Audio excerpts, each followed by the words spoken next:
determinasi seks, seksualitas, sifat seksualitas, dan macam-macam seksualitas. Yang pertama yaitu ada determinasi seks, adalah penentuan jenis kelamin jantan atau betina yang berada di bawah kontrol genetik. Mekanisme determinasi seks dikontrol oleh gen spesifik yang hanya mengendalikan initial decision dari fenotip gonad. Yang kedua yaitu ada seksualitas.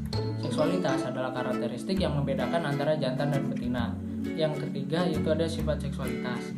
Dibagi menjadi dua yaitu seks primer dan seks sekunder. Seks primer terjadi karena adanya organ yang secara langsung berhubungan dengan proses reproduksi, yaitu testis dan ovarium. Yang kedua yaitu ada seks sekunder, terjadi dengan tanda-tanda luar yang digunakan untuk membedakan jantan dan betina. Yang terakhir yaitu ada macam-macam seksualitas. Dibagi menjadi tiga yaitu hermafrodit sinkroni, hermafrodit protandri, dan hermafrodit protogini. Hermafrodit sinkroni yaitu gonad individu terdapat seks betina dan sel seks jantan yang dapat masak bersama. Hermafrodit protandri yaitu pengadaan proses diferensiasi dari fase jantan ke betina. Yang terakhir yaitu ada hermafrodit protogini yaitu pengadaan proses diferensiasi dari fase betina ke fase jantan. Materi selanjutnya yaitu determinasi seks pada ikan nila. Ciri seks sekunder pada ikan nila jantan yaitu ukurannya lebih besar, pergerakan aktif dan agresif. Nila betina memiliki ukuran lebih kecil dan pergerakan pasif.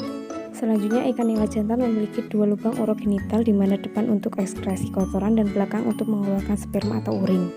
Betina memiliki 3 lubang urogenital di mana depan sebagai anus, tengah sebagai pengeluaran telur, dan belakang sebagai pengeluaran urin. Selanjutnya, ciri seks primer pada ikan nila yang dapat dilihat dengan cara pembedaan. Pertama, matikan ikan dengan cara menusuk medula oblongatanya. Kemudian gunting perut dari urogenital sampai linea lateralis. Kemudian digunting lagi sampai belakang operculum pada ikan nila tersebut. Kemudian kita cari dan kita ambil gonad pada ikan nila tersebut. Berikut merupakan gonad pada ikan jantan yang berisi sperma dan gonad pada ikan betina yang berisi telur. Saya akan menjelaskan tentang determinasi seks pada ikan lele dumbo atau Clarias garipinus. Determinasi seks pada ikan lele jantan dan betina dapat dibedakan melalui fisik, alat kelaminnya, dan gonadnya. Secara fisik, ikan lele jantan memiliki warna tubuh yang cenderung lebih gelap, ukuran kepala lebih runcing dan kecil, memiliki tubuh yang ramping. Sedangkan pada ikan lele betina, warna tubuhnya cenderung lebih memudar, kepalanya lebih membulat, dan badannya lebih bulat dan pendek. Pada ikan ini, betina bentuknya lebih membulat dan berisi telur.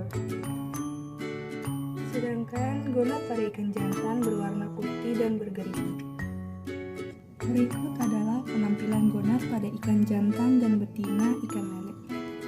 Perbedaan pada alat kelamin, ikan jantan memiliki 2 lubang urogenital, sedangkan ikan betina memiliki 3 lubang urogenital.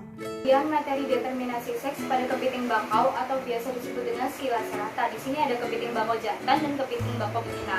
Kepiting bakau jantan memiliki seliped atau capit yang ukurannya 2 kali lebih besar daripada karapasnya. Sedangkan kepiting bakau betina memiliki seliped yang lebih kecil. Ukuran tubuh kepiting bakau betina lebih besar daripada kepiting bakau jantan. Kepiting bakau betina memiliki abdomen yang bentuknya membulat dengan bulu-bulu halus di dalamnya atau biasa disebut dengan ovidura setae yang berfungsi sebagai tempat melekatnya telur. Pada saat induk kepiting bakau betina ini akan memijah, ovidura setae ini akan muncul.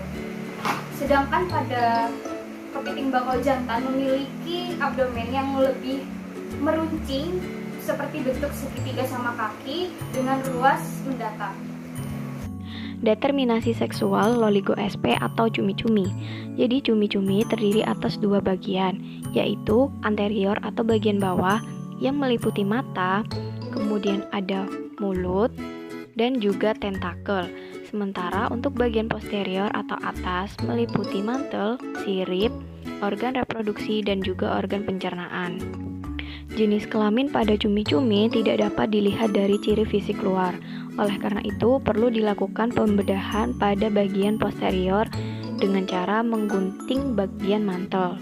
Ciri khusus pada cumi-cumi jantan yaitu memiliki lengan khusus yang disebut sebagai hectocotylus, yang mana terdiri dari tentakel termodifikasi untuk menyalurkan sperma saat pemijahan.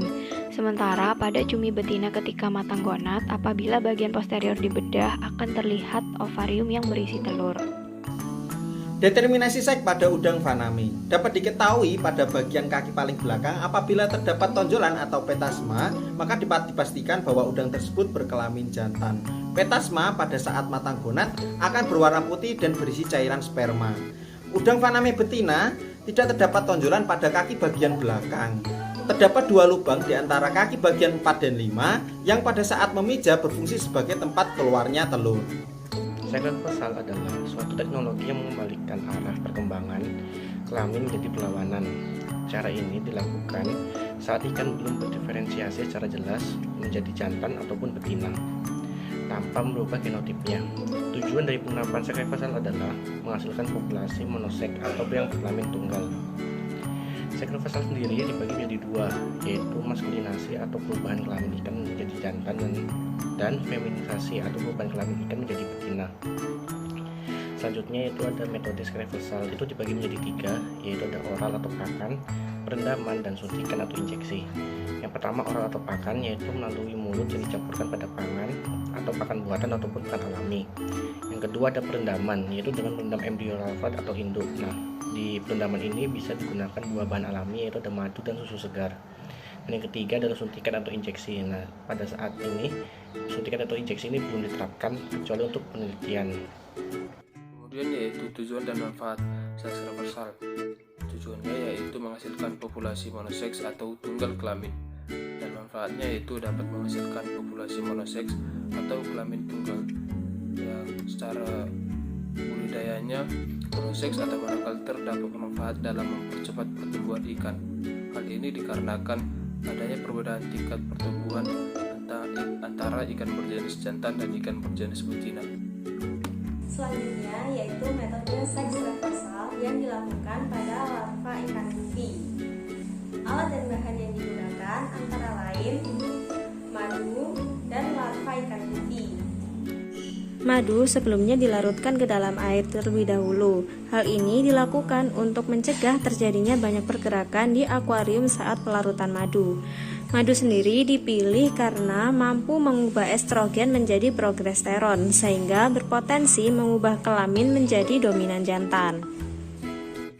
Madu dimasukkan ke dalam akuarium yang berisi larva ikan gupi, kemudian ditunggu selama 10 jam.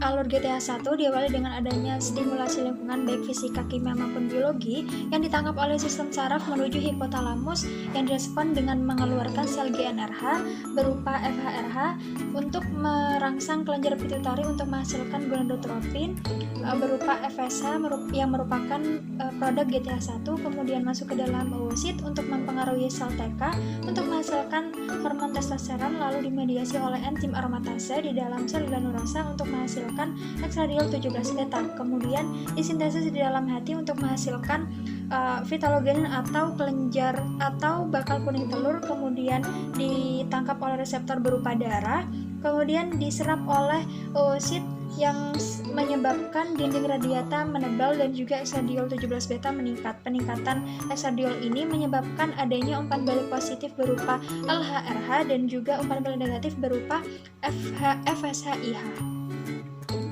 Alur GTA2 diawali keberlanjutan LHRH yang akan kembali merangsang pituitari untuk menghasilkan gonadotropin yang berupa LH. Selanjutnya akan mempengaruhi sel TK untuk menghasilkan 17-alfa hidroksiprogesteron yang merupakan fungsi dari LH kedua. 20 beta hidroksisteroid dehidrogenase dan hormon MIH akan bergabung dan menghasilkan produk baru berupa 17-alfa 20 beta dehidroksiprogesteron yang merupakan hormon steroid atau MIH.